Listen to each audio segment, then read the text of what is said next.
Bonjour, bienvenue sur le podcast Au fil des lunes. Je suis Claire Vigrimaud.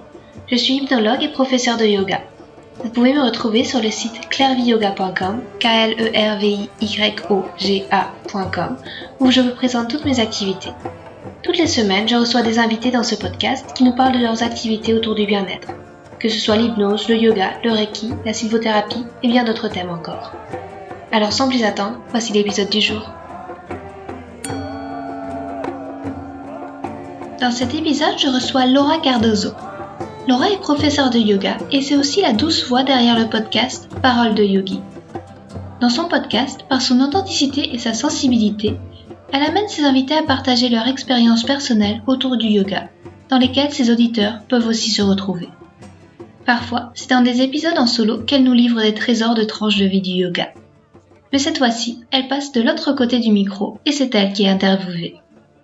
En toute spontanéité, elle nous raconte son parcours et sa propre rencontre avec le yoga. Avec un juste mélange de douceur et de force, Laura transmet sa passion pour cette discipline. Elle nous parle également de l'arrière-chambre de son podcast Paroles de Yogi, de ce que cela lui a apporté et comment l'idée de discuter du yoga via ce média a germé en elle. Nous discutons aussi du féminin sacré, de ses routines de bien-être et bien sûr de sa propre pratique du yoga. Un épisode à écouter pour que les paroles d'une yogini vous inspirent sur et hors de votre tapis. Bonjour Laura, je suis enchantée de te recevoir. Tu es Laura Cardozo, tu es professeure de yoga et tu es aussi la voix derrière le podcast Paroles de Yogi. Alors, est-ce que tu pourrais te présenter en quelques mots ? Alors bonjour, comme tu l'as dit, je m'appelle Laura, je suis ravie d'être avec toi, de passer derrière le micro, en tout cas de passer dans le rôle de l'interviewé et pas de l'intervieweur. Donc je suis professeure de yoga depuis 2016, j'enseigne le Hatha Yoga et le Yin Yoga maintenant. Et voilà, j'ai lancé le podcast Paroles de Yogi il y a peut-être bientôt 3 ans maintenant. Voilà. C'est une jolie aventure qui va se prolonger en 2020. D'accord. Est-ce que tu pourrais nous parler un petit peu de ta rencontre avec le yoga ? C'est quelque chose dans lequel tu baignes depuis longtemps ou En fait, c'est venu par hasard ? C'est venu totalement par hasard. Je pense que je faisais partie des gens qui avaient l'idée que le yoga c'était complètement perché, que c'était pas pour moi, etc. En fait, je me suis inscrite à mon premier cours de yoga parce que ça me donnerait des points facilement à la fac, avec l'option sport et que j'avais mal au dos. Et du coup, ma mère m'a dit, bah tiens, le yoga, ça pourrait être fait pour toi. Donc j'ai écouté ma maman et je suis allée m'inscrire à l'option yoga. Et ça s'est fait comme ça, par intérêt purement statistique, quoi. Hein. Il n'y a pas de... Au départ, rien à voir avec le fait que le yoga commençait un petit peu à être à la mode, mais pas tant que ça, en fait. C'était vraiment le tout début sur Instagram. Et j'étais très connectée au réseau à l'époque. Donc je voyais un petit peu, mais j'étais pas non plus super fan de la pratique. Et puis, en fait, j'ai mis 6 mois à accrocher vraiment à ce qu'était le yoga. Je me souviens très bien de ma prof. Elle nous faisait remplir des petits mots à la fin de chaque cours sur les impressions qu'on avait, etc., pour qu'on puisse aller dans une espèce d'introspection avec la pratique, ce qui était très, très bien. Le seul truc, c'est que moi, à chaque fois, elle me disait que j'y étais pas encore. Enfin, j'allais la voir à chaque cours, presque pour discuter de ce que j'avais ressenti. Elle me disait, ah, t'y es pas encore. Mais tu sais, c'était bien, mais c'était un peu horrible en même temps.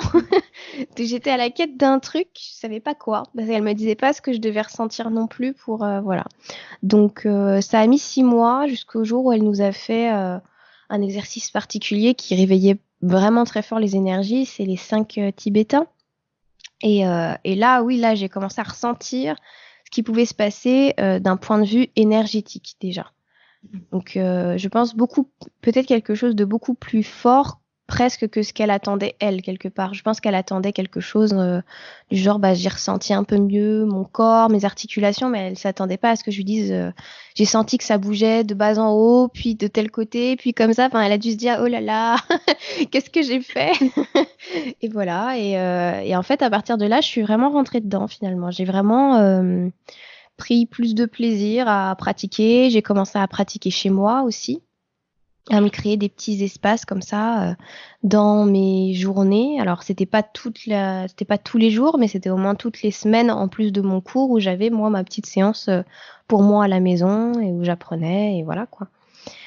Et j'ai voulu enseigner parce que quand je suis arrivée à la fin de mes études à la fac, je me suis rendu compte que ça me plaisait pas. Je voulais être enseignante en fait. Je voulais enseigner l'histoire de l'art. Mhm. Et voilà, la manière dont ça se faisait, en fait, c'était tellement de l'écrémage, c'était tellement, enfin, ça me plaisait pas du tout. Et j'ai mis peut-être 6 mois, 8 mois à accepter que je voulais plus faire ça. Mais qu'est-ce que je voulais faire? Et en fait, je me sentais tellement bien quand je faisais ma pratique du yoga que je me suis dit, ouais, c'est peut-être plutôt ça que j'ai envie de transmettre, en fait. C'est pas du concours ou de noter les gens sur ce qu'ils sont, sur ce qu'ils font. Enfin, j'avais pas envie de ça. J'avais plutôt envie de leur apprendre des choses sur entre guillemets, le bien-être, même si ça va beaucoup plus loin dans la pratique du yoga. Et voilà. Et au départ, en tout cas, dans ma réflexion, ça m'avait aidé moi, donc je voulais aider les autres. Ma réflexion, elle D'accord. était là. Et j'ai mis quelques temps avant de pouvoir me former et avant d'enseigner. D'accord. Et sur le basculement que tu as vécu, tu as vu des choses changer en toi par la suite, niveau émotionnel, niveau physique, ça t'a ouvert les yeux? Je t'avoue que là, en fait, je pense que ça m'a aidé à me détacher et à voir qu'on n'était pas obligé d'être formaté cerveau. Tu vois ce que je veux dire? Ouais. Que j'étais Ouais. pas obligée d'être tout le temps dans ma tête et que je pouvais descendre un petit peu dans mon corps. Je pense qu'à l'époque, je me le formulais pas du tout comme ça, hein. Mais j'ai ouvert d'autres perspectives qui m'ont montré que, en fait, la fac, c'était pas pour moi. Euh, D'accord. quand j'étais à la fac, j'avais vraiment ce besoin de performance, d'être sûre que j'allais avoir des super notes, que j'allais être une super prof plus tard, que tu vois. Et le yoga a commencé à me montrer que je me reconnaissais plus dans ce système-là.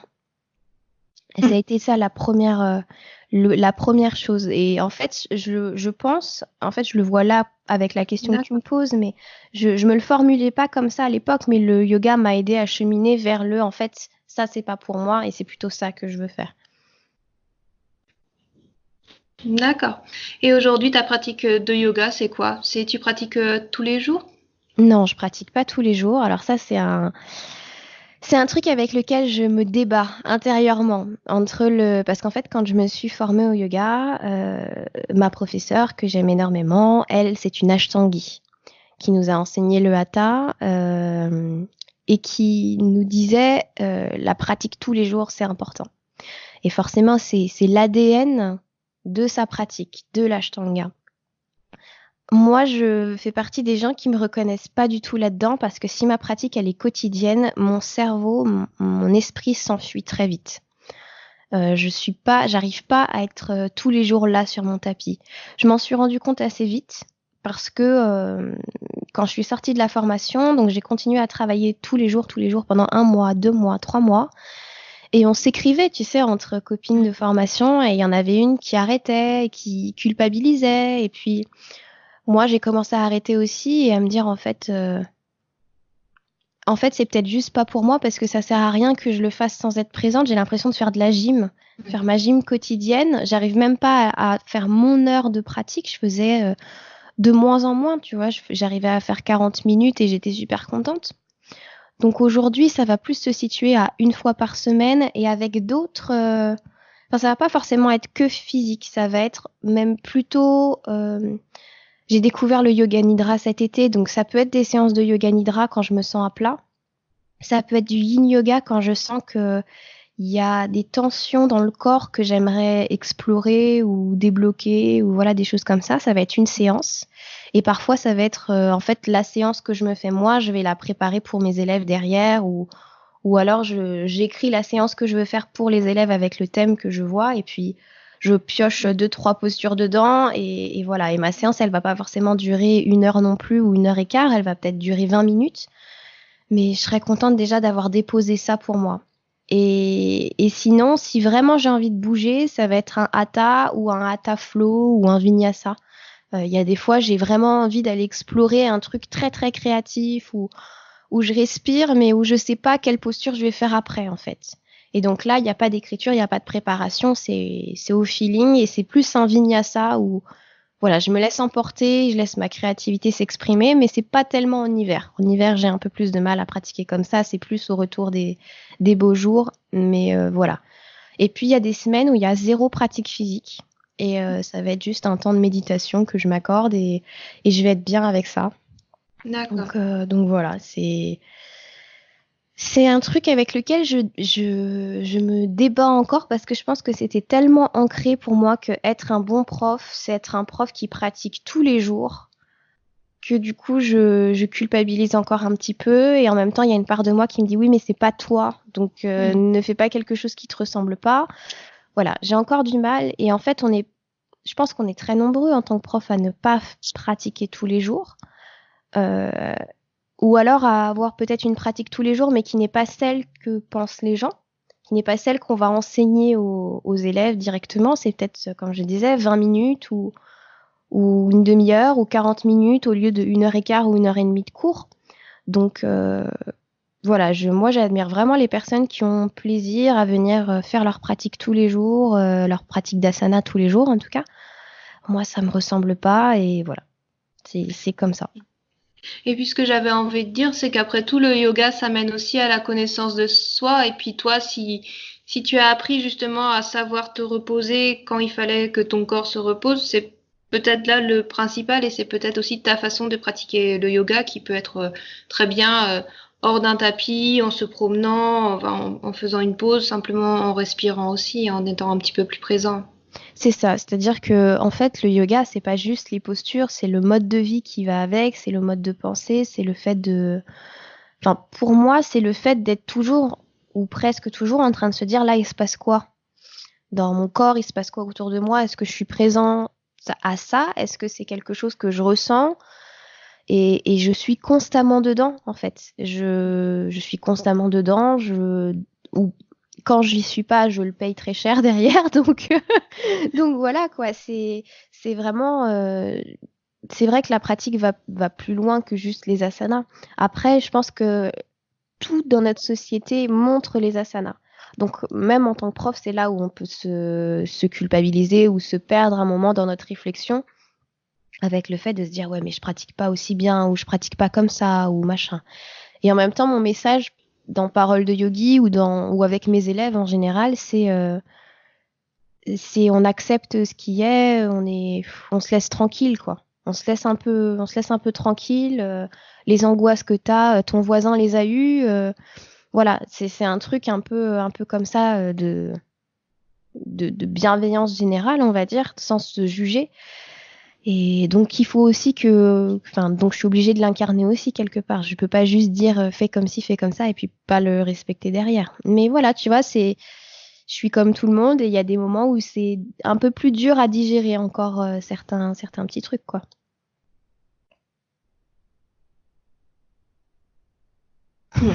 Et tu mentionnais ton podcast Parole de Yogi, c'est quoi ce qui a été l'idée derrière tout ça? C'était l'envie de partager encore un petit peu plus le yoga? Alors au tout départ, Parole de Yogi, la naissance, l'histoire derrière ça, c'est que j'écoutais un podcast où ça parle de parentalité et notamment par rapport au père. C'est le point de vue du père, c'est Histoire de Daron.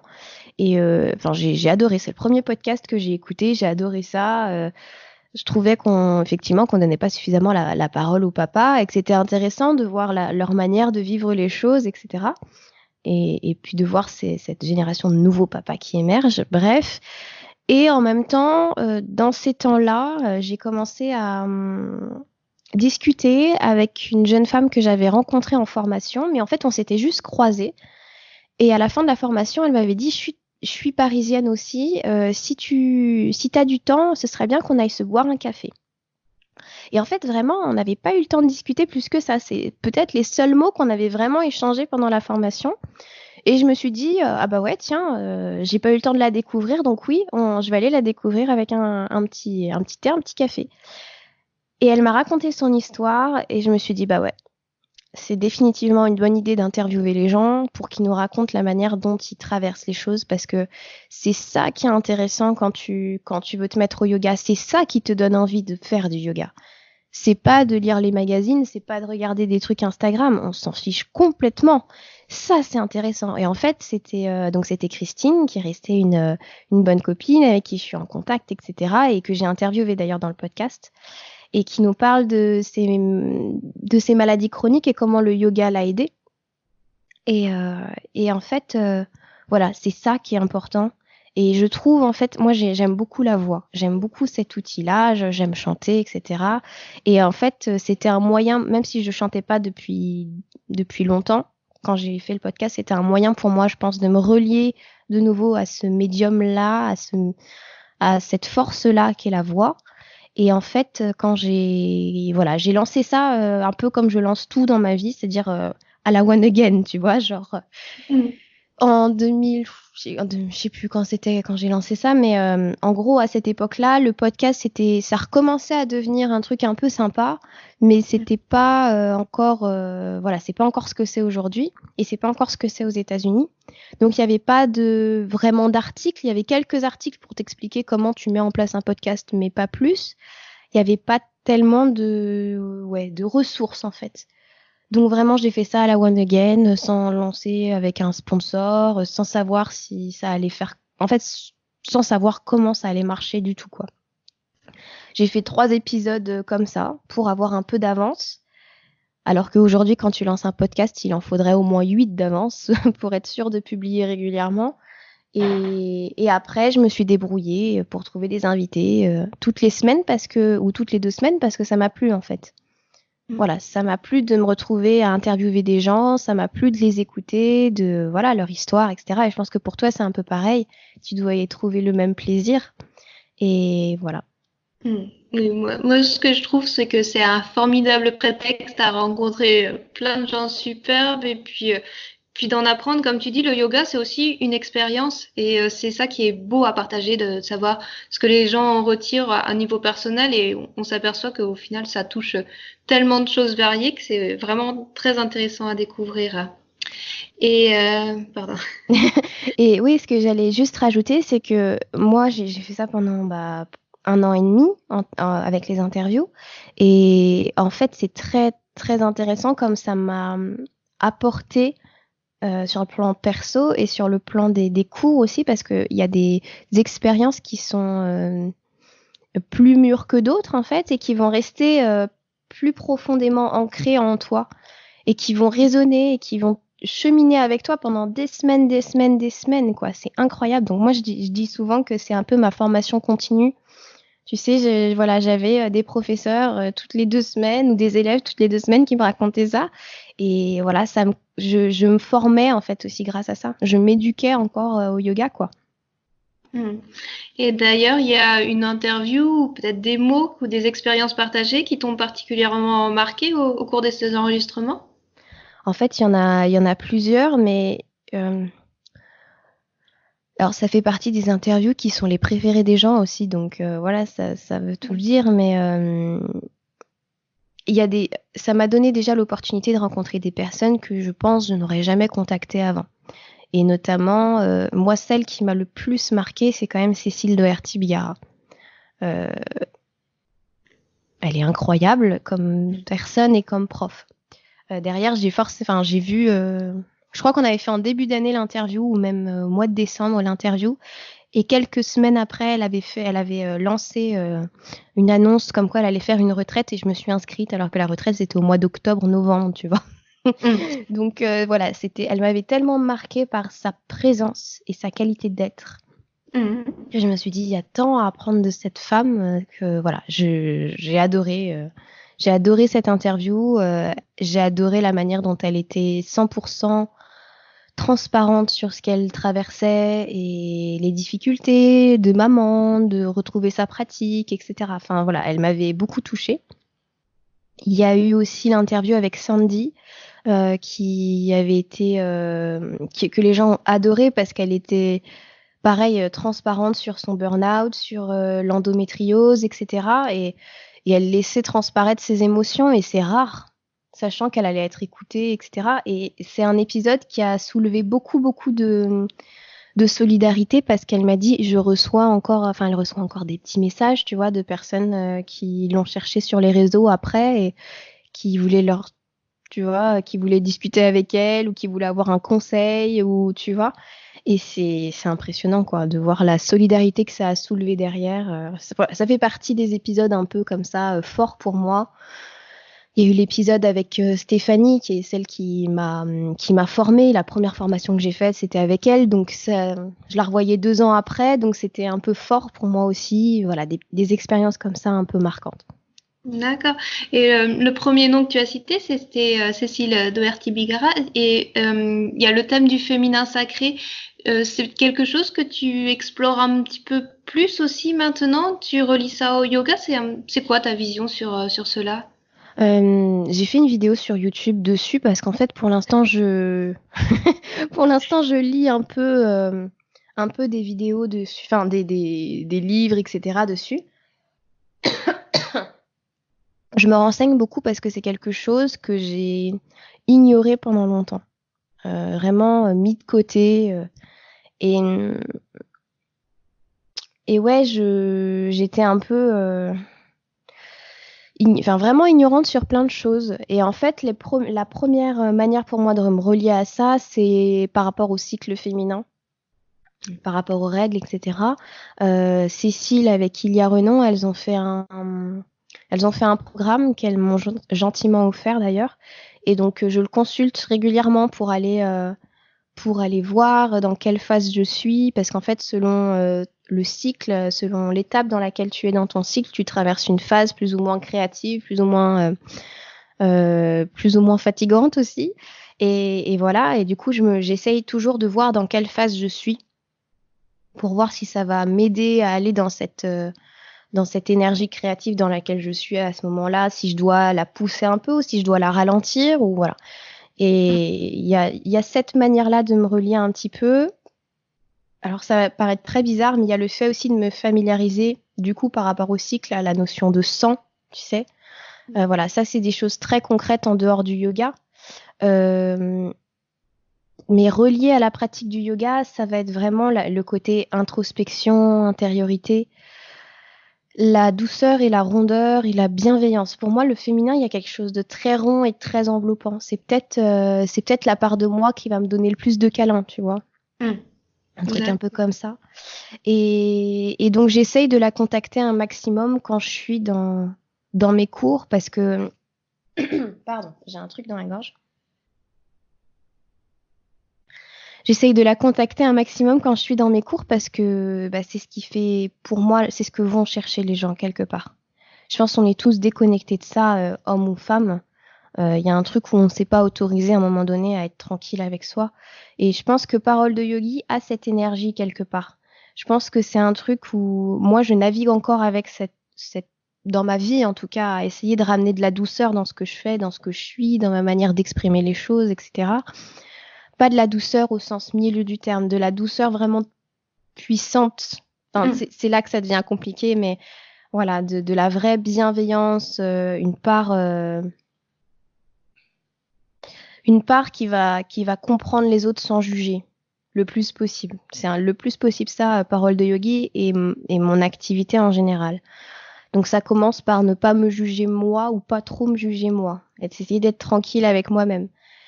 Et voilà, c'est un peu là-dessus que j'essaye d'aller, en tout cas dans cette part de féminin sacré et dans le fait d'aller aussi connecter à de l'inconscient, tu sais, parfois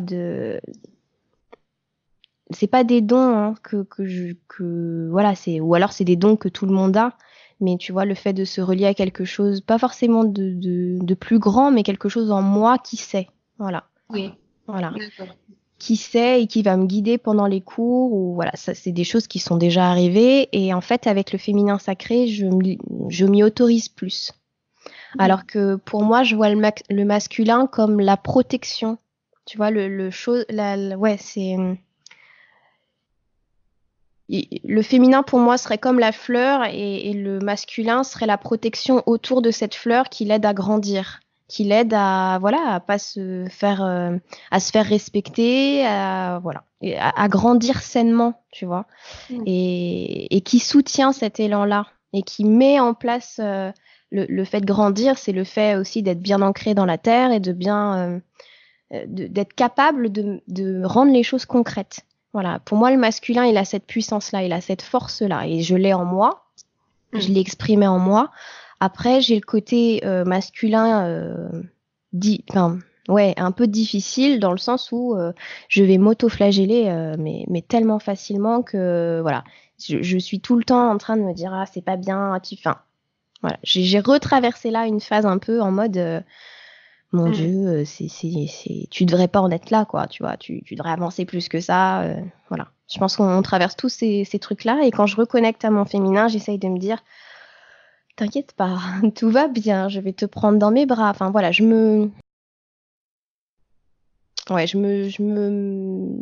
rends un peu plus sympa, un peu plus douce quand je suis dans ma phase féminine quand même.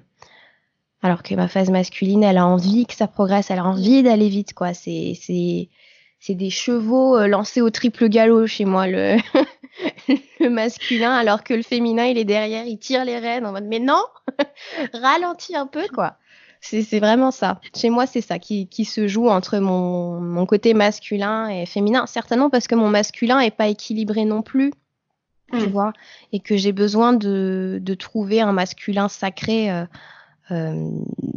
voilà, qui est vraiment là pour me faire grandir et pas pour me foutre des baffes, en fait, concrètement. Mais après, moi, je trouvais que ce mélange de douceur et aussi de force, tu l'as parfaitement retranscrit dans Parole de Yogi, parce que c'est vrai qu'il y a des épisodes, je pense, sur les 10 ans notamment, que tu as fait enregistrer toute seule, où on sent ta douceur avec ce côté tout rond, mais aussi ces côtés abrupts, à fleur de peau, avec quelques petits éclats. Et du coup, je trouve que tu navigues parfaitement bien entre ces deux aspects. Et après, c'est un cheminement en cycle, et c'est aussi très intéressant à explorer. Bah, en fait, l'épisode sur les 10 ans et sur Santosha, c'est un épisode que j'ai dû écrire et que j'ai sorti. En fait, je l'ai pas réécrit, je l'ai juste, je t'avoue, je me suis posée à un café et j'ai écrit tout ce que je voulais, et après je l'ai relu, voilà. Mais il est quand même pas sorti aussi naturellement que la discussion qu'on a là, ou que comme certains épisodes.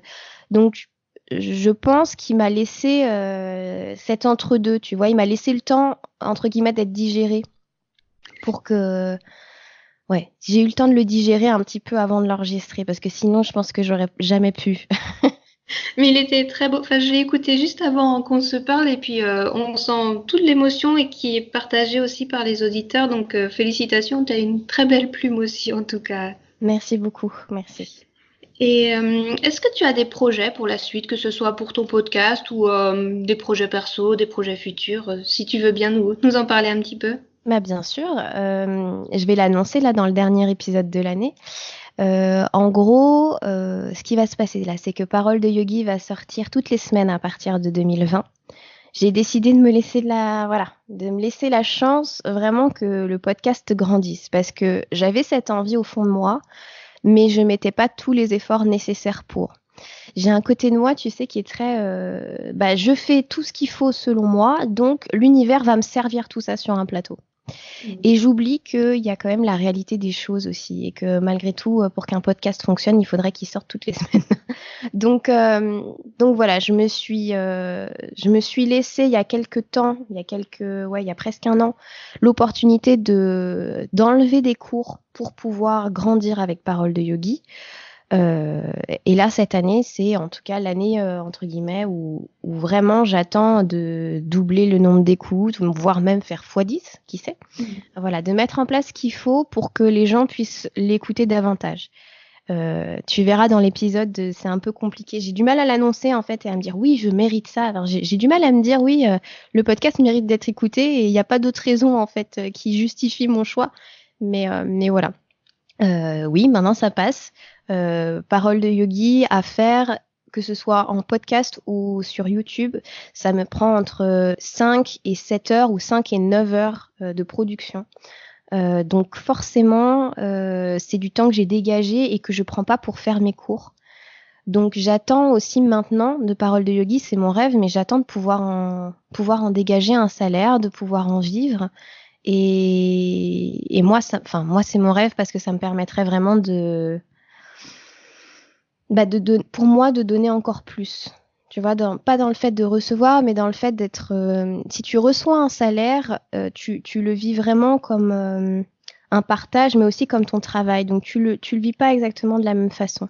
Et du coup, ça me permettrait de mettre en place encore plus de choses gratuites, qui sait, tu vois, encore plus de choses. Ça me permettrait peut-être d'aller rencontrer des gens un peu partout en France. Enfin, je sais que je suis écoutée un peu partout en France, donc peut-être qu'il y a des gens qui aimeraient bien qu'on pratique ensemble. Et si je mets ça en place, moi, les cours, ils seraient peut-être à 1 euro, tu vois, symbolique, parce que l'idée, ce serait de rencontrer les gens, ce serait pas de les faire payer. Donc, tu vois, ça me permettrait de mettre en place des choses qui me font kiffer, là, maintenant, que j'ai envie de faire. Et voilà, ce serait top. Donc, il y a ça, il y a Parole de Yogi qui va grandir un peu plus, je l'espère. Il y a un programme qui va sortir. Je dis pas encore ce que c'est. Là, j'ai dit sous quelle forme ce sera un programme, mais voilà, j'en dis pas plus. Et en gros, je travaille dessus depuis le mois de novembre. C'est un contenu que j'avais pas, ou que j'avais, mais sous une autre forme. Et là, j'y mets encore plus d'énergie, encore plus j'aboutis vraiment ce que j'ai fait. Vraiment, je prends le temps de bien le faire. Et ça sortira au printemps, normalement, si je respecte tous les délais. Ça sort au printemps. Donc ça, je suis très heureuse parce que, voilà, c'est même la symbolique de le sortir au printemps me va bien. Après, voilà, il y a des projets, mais peut-être sur le long terme. Voilà, moi, j'aimerais bien pouvoir rencontrer les gens, avoir leur retour sur le podcast, recréer, parce que là, en fait, à part là avec toi, je discute rarement avec les gens qui m'écoutent. Donc, j'ai rarement leur impression. Même si les gens m'envoient des petits messages, voilà, j'ai pas le temps de discuter 1 heure avec tout le monde, quoi. Alors que là, ça me permettrait de rencontrer les gens, ça me permettrait de leur donner cours. Voilà, ce serait... Un jour, j'aimerais bien faire des retraites aussi, mais j'ai un petit trauma par rapport aux retraites, donc il va falloir que j'assume un peu, mais voilà. Voilà. Ça fait partie des projets qui me font plaisir. L'idée, un jour, dans mon plus grand rêve, ce serait d'avoir 3-4 cours de yoga la semaine et de pouvoir dédier la pratique, le reste de mon temps, en fait, à ma pratique perso et au podcast et à YouTube. Et là, ce serait juste génial, quoi. Et pourquoi pas voyager un peu partout en France, rencontrer des gens. Enfin, voilà, j'ai toujours plein d'idées de toute façon. Donc, si tu me lances dessus, je m'arrête plus. Mais en tout cas, c'est des beaux projets, enfin, déjà pour le programme et puis surtout pour le futur du podcast. Et enfin, si tu te le dis pas à toi-même, moi je te dis, le succès est largement mérité et il mérite vraiment à grandir parce que c'est vrai qu'il y a énormément de choses qui sont partagées autour du yoga. Tu te livres beaucoup, tu livres aussi beaucoup de tes invités qui se sentent à l'aise pour discuter avec toi et c'est vraiment moi, c'est ma bulle d'écoute quotidien de yoga aussi, que je fais en faisant les postures de yoga et ça serait largement mérité. Et peut-être pour terminer l'interview, est-ce que tu as des petites pratiques de bien-être que tu fais régulièrement, que ce soit tous les jours ou bien pour te recentrer Alors, ma petite pratique tous les jours. J'aime bien tirer des cartes. Alors ça, je sais que ça plaît pas à tout le monde, et moi, j'adore ça. Il y a un petit oracle que j'aime énormément et qui est facile d'accès pour tout le monde. C'est le petit oracle des anges, je crois, de Tony Carmine Salerno. C'est vraiment des toutes petites cartes. Tu pioches ça. Enfin, moi, je pioche ça dans la journée. Parfois, j'ai des petites questions et j'ai envie d'un éclairage, d'une petite réponse qui pourrait m'aider ou qui pourrait m'appeler, ou alors je me tire 3 cartes pour la semaine qui vont me guider. J'aime beaucoup ça. J'ai l'impression, en fait, pas de remettre ça à plus grand que moi, mais à une part de moi qui sait mieux ou voilà, qui a envie de me dire un truc. C'est comme si c'était mon inconscient qui me disait là, là et là, il faudrait que tu mettes un peu le focus parce que ça te ferait du bien. Quand tu tires 3 semaines de suite la même carte, tu commences à te dire pourquoi mais pourquoi qu'est-ce que j'ai pas vu? Voilà, mais bon, ça m'arrive souvent, mais c'est comme ça. Donc ça, c'est une pratique régulière. J'aime bien me plonger là, en ce moment, j'aime bien me plonger dans un ouvrage que j'ai, par contre, dans lequel j'ai baigné vraiment. C'est un truc New Age, donc pareil, ça plaira pas à tout le monde, il faut le prendre maintenant avec un regard un peu différent. Mais c'est La petite voix de Hélène Caddy, je sais pas si tu vois. Ça se vend encore aujourd'hui très facilement, mais ma mère avait ça quand j'étais jeune. Et en fait, chaque jour, tu as un message particulier qu'elle a canalisé de ce que tu veux, hein, la source, Dieu, la vie, ce que tu veux, l'univers. Et en fait, il arrive que quand je l'ouvre à la page du jour, le message me parle tellement que je me dis bon, ok, là encore va falloir le mettre en place. Voilà, j'aime bien avoir des petits messages, ou alors ça va être moi qui vais juste me recentrer et essayer de voir ce que je ressens et tu vois prendre les messages qui sont dans mon corps et pas dans un livre ou ailleurs.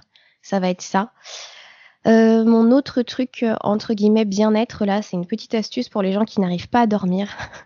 C'est ma naturo qui m'a donné l'idée et franchement pour ceux qui aiment ça c'est vraiment une bonne idée. Si vous avez accès à des livres audio, que ce soit sur Audible ou n'importe quelle autre plateforme, ou encore écouter des podcasts, ou encore voilà, vous avez des livres audio aussi accessibles sur YouTube par exemple. J'aime beaucoup écouter ça le soir. Je vais au lit disons un peu plus tôt que ce que je voudrais en règle générale. Je coupe les lumières dans la chambre et je mets juste le livre audio, entre guillemets. Et avant, j'étais quelqu'un qui avait beaucoup de mal à m'endormir parce que j'ai toujours le cerveau en ébullition, en fait. Et donc, j'avais des angoisses, beaucoup qui se réveillaient la nuit. Et depuis que j'ai ça, je vais écouter ça une demi-heure ou 1 heure, mais ça me met déjà, ça me coupe des écrans un peu plus tôt et ça me permet déjà de m'endormir beaucoup plus facilement. Donc, petite astuce qui coûte pas grand-chose, mais qui peut grandement aider votre sommeil. Pour le coup, là, pour moi, c'est magique en tout cas parce que une fois que c'est éteint, en plus, j'ai même pas à l'éteindre moi-même parce que j'ai un minuteur qui met directement le truc quand je veux que ça s'arrête et je m'endors tout de suite. Et pour moi, c'est une révolution, hein, vraiment. D'accord. Merci beaucoup pour tous ces conseils. Merci à toi. Puis, merci pour cette discussion. Et puis, je te souhaite une très belle journée, puis tout le succès mérité pour ton podcast Parole de Yogi. Merci beaucoup. Merci À beaucoup. bientôt. Belle journée à toi. Un petit annoncement pour clore ce podcast. Vous trouverez sur mon site clairviyoga.com, KLERVIYOGA.com, tous les accompagnements disponibles en hypnothérapie et yoga-thérapie. Je suis à votre disposition pour vous accompagner vers un mieux-être, que ce soit en présentiel ou à distance via Skype ou Messenger. Et si vous voulez vous amuser et vivre des expériences fascinantes, faites un tour du côté des Pyrénées-Atlantiques le temps d'un week-end. Une fois par mois, je vous propose des ateliers d'hypnose le vendredi soir et les matinées du yoga le samedi matin. Vous trouverez toutes les infos à la rubrique Atelier du site clairviyoga.com. Enfin, ce podcast est aussi possible grâce à l'espace membre Clairvie Yoga. En devenant membre exclusif, vous aurez accès à des articles inédits, des livrets de développement personnel et un suivi personnalisé de vos projets, où je serai à votre écoute pour vous guider et vous conseiller par un accompagnement vidéo régulier bimensuel. Merci et à bientôt.